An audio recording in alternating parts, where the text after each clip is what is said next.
ओम शांति।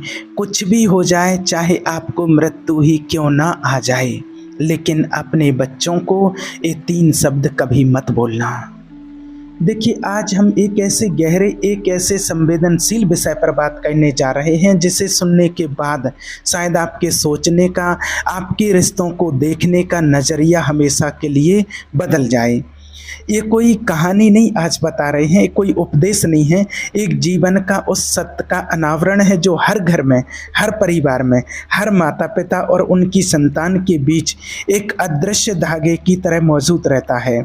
आज हम बात करेंगे उन ऐसे वाक्यों की, उन शब्दों की, उस भावना की जिसे एक पिता या माता को मरते दम तक भी अपने बच्चों से कभी नहीं कहना चाहिए।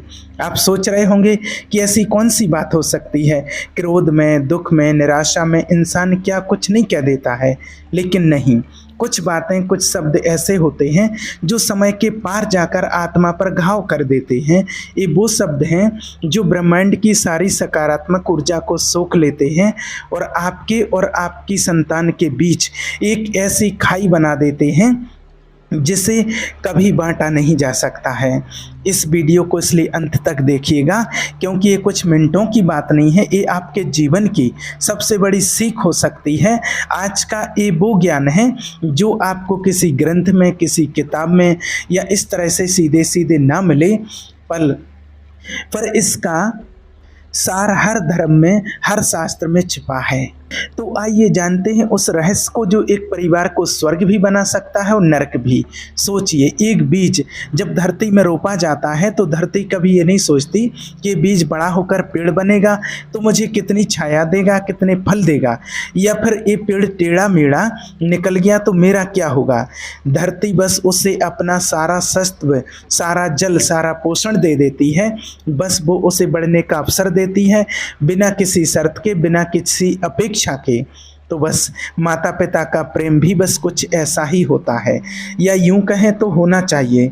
जब एक शिशु आपकी गोद में आता है तो वो सिर्फ एक बच्चा नहीं होता, वो इस पूरी की पूरी सृष्टि का, आपके अपने अंश का, आपके पितरों की आशाओं का प्रतीक होता है। वो आपके वंश की वो मशाल होता है जिसे आपको प्रज्वलित करके अगली पीढ़ी को सौंपना है। उसकी किलकारियों में घर का सूनापन टूटता है, उसके छोटे छोटे कदमों से आंगन में खुशियाँ चलती हैं। आप उसकी उंगली पकड़कर उसे चलना सिखाते हैं, उसे बोलना सिखाते हैं, उसे दुनिया दिखाते हैं। आप हर निवाला उसे अपना पहले खिलाते हैं, अपनी हर सुविधा से पहले उसकी ज़रूरतों को रखते हैं। क्यों? क्योंकि वो आपकी आत्मा का प्रतिबिंब है। हिंदू धर्म में तो पुत्र को पुत्र नामक नरक से तारने वाला कहा गया है, यानी वो जो आपके जीवन के बाद भी आपके कुल की कीर्ति को और आपके संस्कारों को आगे बढ़ाएगा। वो आपके पिंडदान का अधिकारी है, आपकी मुक्ति का मार्ग है। ये रिश्ता इतना पवित्र, इतना गहरा है। ये केवल आपके खून का रिश्ता नहीं, ये भावनाओं का, कर्तव्यों का और सबसे बढ़कर आत्मा का रिश्ता है। आप उसके लिए तप करते हैं, उसकी शिक्षा के लिए, उसके स्वास्थ्य के लिए, उसके भविष्य के लिए। आप दिन को दिन और रात को रात नहीं समझते। आपकी हर प्रार्थना में उसका नाम होता है, आपकी हर इच्छा उसके सुख से जुड़ी होती है। आप उसके लिए ढाल बनकर खड़ी रहते हैं, दुनिया की हर बुरी नज़र से, आंधी तूफान से उसे बचाते हैं। लेकिन और जीवन का यही सबसे बड़ा, जब समय बदलता है तो वो नन्हा सा बालक जो आपकी कभी उंगली पकड़ करके चलता था, अब उसके अपने पैर आ गए हैं। वो आपके कंधे पर बैठकर दुनिया देखता था, अब वो अपने पैरों पर खड़ा होकर दुनिया को अपने नज़रिए से देखना चाहता है। उसकी अपनी सोच विकसित हो रही है, उसके अपने सपने जन्म ले रहे हैं, उसकी अपनी एक दुनिया बन रही है। और यहीं से आरंभ होता है असली संघर्ष, अपेक्षाओं का संघर्ष। आपने जो सपने उसके लिए देखे थे, क्या वो उन्हीं सपनों को जी रहा है? आपने जो मार्ग उसके लिए चुना था, क्या वो उसी पर चल रहा है? आपने जैसे आदर्शों की कल्पना की थी, क्या वो उस पर खरा उतर रहा है? और जब ऐसा नहीं होता, जब आपको लगता है कि आपकी तपस्या, आपका त्याग व्यर्थ जा रहा है, तो हृदय में एक पीड़ा उठती है, एक निराशा जन्म लेती है। क्रोध का एक बवंडर उठता है जो सब कुछ तहस नहस कर देना चाहता है। आप उसे समझाते हैं, आप उस पर गुस्सा करते हैं, आप उससे नाराज हो जाते हैं, आप उससे बात करना बंद कर देते हैं। ये सब मानवीय भावनाएं हैं, ये स्वाभाविक है। एक कुम्हार जब घड़ा बनाता है तो उसे सुंदर और सुडौल बनाने के लिए बाहर से थपथपाता है पर अंदर से हाथ का सहारा देकर रखता है। बाहर की चोट उसे आकार देने के लिए होती है, भीतर का प्रेम उसे टूटने से बचाने के लिए। माता पिता की डांट, उनका क्रोध भी उसकी बाहरी थपथपाहट की तरह है, जिसका उद्देश्य संतान को बेहतर बनाना है, उसे तोड़ना नहीं। लेकिन उस क्रोध की, उस निराशा की, उस पीड़ा की एक सीमा है, एक लक्ष्मण रेखा है, एक ऐसा द्वार है जिसके पार केवल अंधकार है। और आज हम उसी अंधकार के द्वार की बात कर रहे हैं। वो कौन सा शब्द है, वो कौन सी भावना है जो इस लक्ष्मण रेखा को पार कर जाती है? कल्पना कीजिए उस क्षण की जब आपका हृदय अपनी संतान के किसी कार्य से इतना आहत हो, इतना टूट चुका हो कि आपके भीतर का सारा विवेक, सारा धैर्य, सारा प्रेम भाव बन करके उड़ गया हो। जब आपको लगे कि आपका अस्तित्व ही निरर्थक हो गया है, जब आपको लगे कि आपकी सारी तपस्या, सारी साधना, सारी प्रार्थनाएं निष्फल हो गई हों, वो क्षण जीवन का सबसे कठिन क्षण होता है। और उस क्षण में जीवा पर नियंत्रण रखना संसार की सबसे बड़ी साधना है, क्योंकि उसी क्षण में वो शब्द बाहर आने के लिए छटपटाता है जो कभी नहीं कहा जाना चाहिए। क्या है वो शब्द? क्या वो कोई गाली है? नहीं। गालियां तो क्रोध का एक छिछला प्रदर्शन मात्र हैं, उनका घाव समय के साथ भर सकता है। क्या वो किसी और से उसकी तुलना करना है? नहीं।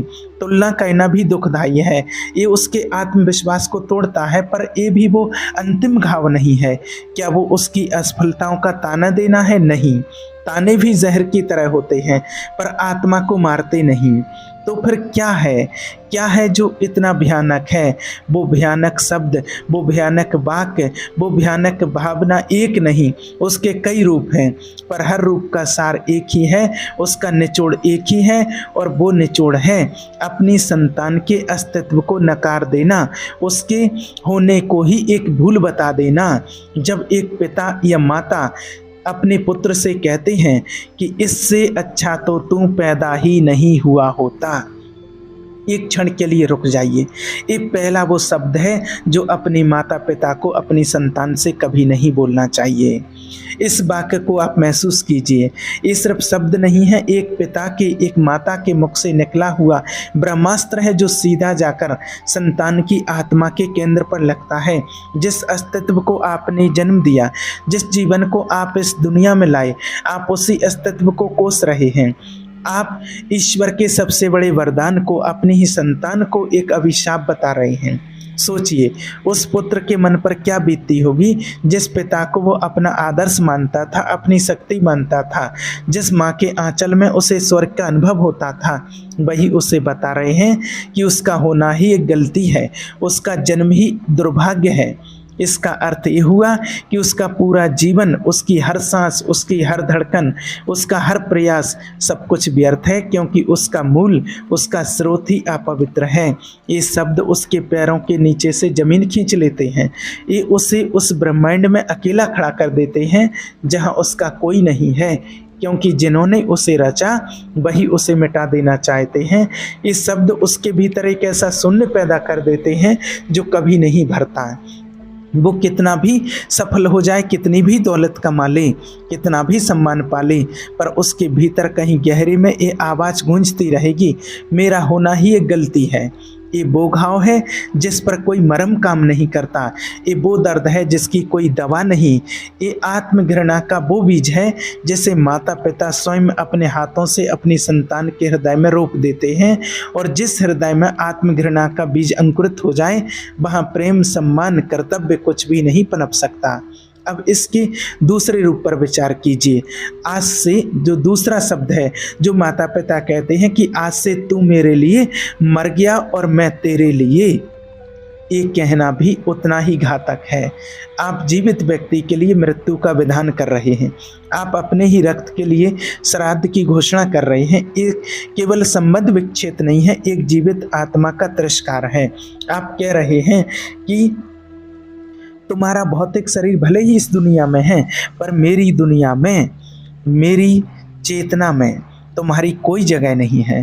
तुम एक चलती फिरती लाश हो। क्या आप उस पीड़ा की कल्पना कर सकते हैं? जिस पुत्र ने बचपन से आपको ही अपना संसार माना हो, उसे जब पता चले कि उस संसार के दरवाजे ही उसके लिए बंद कर दिए गए हैं, तो वो कहाँ जाएगा?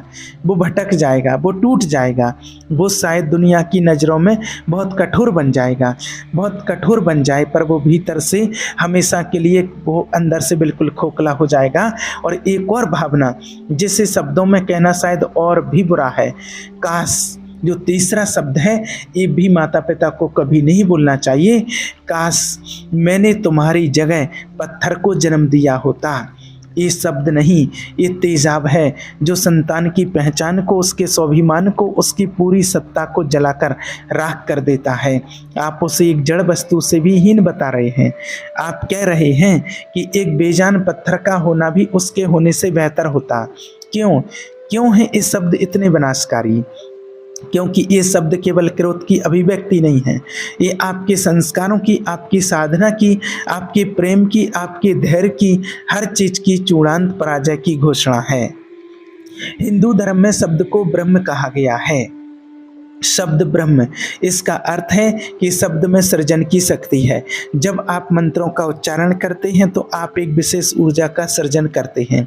जब आप किसी को आशीर्वाद देते हैं तो आप अपनी सकारात्मक ऊर्जा को शब्द का रूप देकर उस तक पहुंचाते हैं। तो ठीक इसी तरह जब आप ऐसे विनाशकारी शब्द बोलते हैं तो आप अपनी सारी नकारात्मक ऊर्जा को, अपनी निराशा की ऊर्जा को, अपनी घृणा की ऊर्जा को संघनित करके एक हथियार बनाते हैं और अपनी ही संतान पर चला देते हैं। ये वो हथियार है जो केवल उसे ही घायल नहीं करता, वो आपको भी नष्ट कर देता है। जिस क्षण आप अपनी संतान के अस्तित्व को नकारते हैं, उसी क्षण आप अपने पितृत्व या मातृत्व के धर्म से चूक हो जाते हैं, आप गिर जाते हैं। आपने 9 महीने गर्भ में रखकर या वर्षों तक अपनी छाती से लगाकर जैसे पाला, एक क्षण में आपने वो सारे पुण्य को भस्म कर दिया। आपने उस रिश्ते की आत्मा की हत्या कर दी। और कर्म का सिद्धांत क्या कहता है? जैसे बोगे वैसा काटोगे। जब आप अपने ही संतान के लिए इतने कटु, इतने विनाशकारी शब्दों का बीज बोते हैं तो आप अपने जीवन के अंतिम क्षणों में कैसी फसल की उम्मीद कर सकते हैं? आपकी संतान शायद दुनियादारी के नाते आपका ध्यान तो रखे, वो आपकी भौतिक ज़रूरतें पूरी कर दे, वो समाज के डर से अपने सारे कर्तव्य भी निभा दे, पर क्या वो अपने कभी वो प्रेम, वो सम्मान वो दे पाएगा जो हृदय के अंतःकरण से निकलता है? नहीं, क्योंकि आपने तो उस अंतःकरण को ही मार दिया। उसके मन में आपके लिए प्रेम की जगह या तो भय होगा या दया या फिर एक गहरा अवसाद। वो जब भी आपके पास बैठेगा, आपके और उसके बीच ये शब्द एक अदृश्य दीवार बन करके खड़े रहेंगे। आप उसकी आंखों में देखेंगे और आपको अपना ही कहा हुआ वो जहरीला बाग तैरता हुआ दिखाई देगा। सोचिए उस वृद्धावस्था के बारे में जब आपको सहारे की सबसे ज़्यादा ज़रूरत थी। सहारा केवल लाठी का या पैसों का नहीं होता, सहारा होता है अपनेपन का, प्रेम का, इस एहसास का कि कोई है जो आपको हृदय से चाहता है। पर जब आपने उस हृदय को ही तोड़ दिया तो वो सहारा कहाँ से आएगा? आप एक ही घर में रहते हुए भी मीलों की दूरी पर होंगे। वो आपकी हर ज़रूरत पूरी करेगा सिवाय उस एक ज़रूरत के जिसके लिए आपकी आत्मा तरस रही होगी, प्रेम पूर्ण सानिध्य। और केवल ये इस जीवन की बात नहीं है, ये आत्मा की यात्रा बहुत लंबी है। हिंदू धर्म पुनर्जन्म में विश्वास करता है और हमारे कर्मों का लेखा जोखा हमारे साथ चलता है। अपनी ही संतान की आत्मा को दिया गया घाव एक ऐसा कर्म बंधन बन जाता है जिसे चुकाने में कई जन्म लग सकते हैं। एक ऐसा भारी पत्थर है जिसे आप अपनी आत्मा पर लाद लेते हैं और ये आपको आध्यात्मिक यात्रा में ऊपर उठने नहीं देता है। तो फिर समाधान क्या है? क्या पुत्र कभी गलती नहीं करते हैं? करते हैं। कई बार वो ऐसी गलतियां करते हैं जिनसे कुल की मर्यादा भंग होती है, माता पिता का सम्मान मिट्टी में मिलता है, उनकी जीवन भर की कमाई लुट जाती है। पीड़ा होती है, असहनीय पीड़ा होती है, तो उस पीड़ा को कैसे व्यक्त करें? क्रोध कीजिए, अवश्य कीजिए, उसे उसकी गलती का एहसास कराइए, उसे दंडित कीजिए, अगर ज़रूरी हो तो कुछ समय के लिए उससे दूरी बना लीजिए ताकि उसे आपकी अहमियत का, अपने किए का पछतावा हो। उसे धर्म और अधर्म का ज्ञान दीजिए, उसे बताइए कि उसके कर्मों से आपको कितनी पीड़ा हुई है। आप रोइए, आप चिल्लाइए, ये सब मानवीय है, पर अपनी पीड़ा व्यक्त करने में और उसके अस्तित्व को नकारने में धरती और आकाश का अंतर है। आप कह सकते हैं तुम्हारे इस काम ने मुझे मार डाला है, ये आपकी पीड़ा की अभिव्यक्ति है, पर आप ये नहीं कह सकते हैं कि तू मेरे लिए मर गया है, ये उसके अस्तित्व का तिरस्कार है। आप कह सकते हैं तुम्हारी इस हरकत से अच्छा होता कि मैंने संतान रहता, ये आपकी दुख की पराकाष्ठा है, पर आप ये नहीं कह सकते हैं कि इससे अच्छा होता कि तू पैदा ही ना होता, ये उसकी जीवन का अपमान है। अंतर बहुत सूक्ष्म है पर इसका प्रभाव बहुत विराट है। एक में आप अपनी पीड़ा बता रहे, दूसरे में आप उसे ही पीड़ा का स्रोत बताकर उसे जड़ से उखाड़ फेंकना चाहते हैं। याद रखिए, आपका पुत्र कितना भी बुरा क्यों ना हो जाए, वो आपकी ही संतान है। उसके अंदर जो रक्त है वो आपका ही है, उसके अंदर जो संस्कार हैं अच्छे या बुरे वो आपसे ही उसे मिले हैं, वो आपके कर्मों का, आपके प्रारब्ध का ही एक फल है। उसे कोसना स्वयं को कोसने जैसा है, उसकी जड़ को काटना अपनी ही शाखाओं को काटने जैसा है। जब भी क्रोध या निराशा का ऐसा चरम क्षण आए तो एक पल के लिए रुक जाइए, उस दिन को याद कीजिए जब वो पहली बार आपकी गोद में आया था। उसकी नन्ही नन्ही उंगलियों को याद कीजिए जिन्होंने आपकी उंगलियों को कसकर पकड़ा था।